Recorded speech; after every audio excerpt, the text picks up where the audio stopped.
এদেশের এক শ্রেণীর আলেম ধর্ম বিকৃত করছে। আপনারা এটা বিশ্বাস রাখেন, তাহলে আপনারা হক পাওয়ার চেষ্টা করবেন।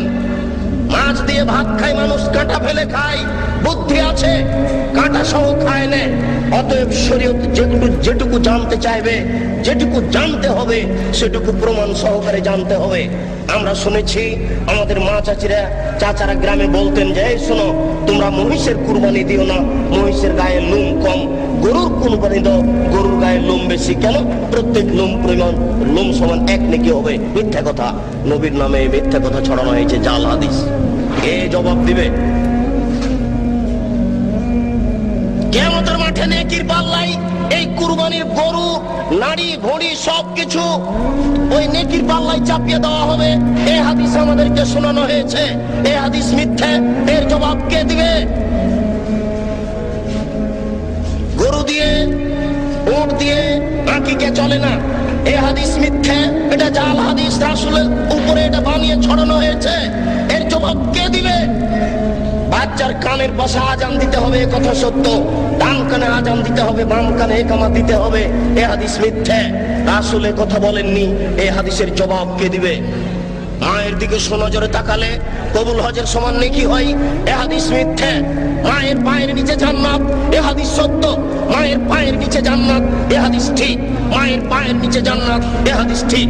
বাপ মায়ের নিকটে, বাপ মায়ের দিকে সোনজরে দেখলে কবুল হজের সমান নেকি হবে, এ হাদিস রাসূলের উপরে মিথ্যা আরোপ করা হয়েছে। এই জবাব কে দিবে?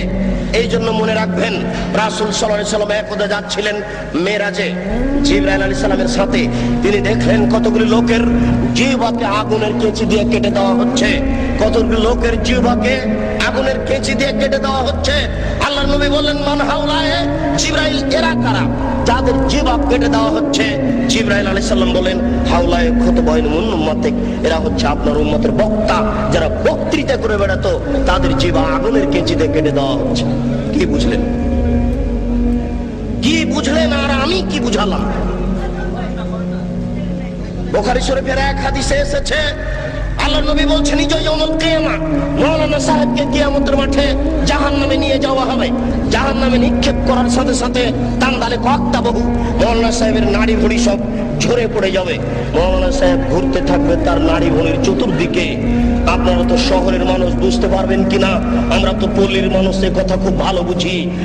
ধান মাড়ার সময়তে, গরুর পায়ে ধান মাড়ার সময়তে গরু ধানের উপরে এইভাবে ঘুরে।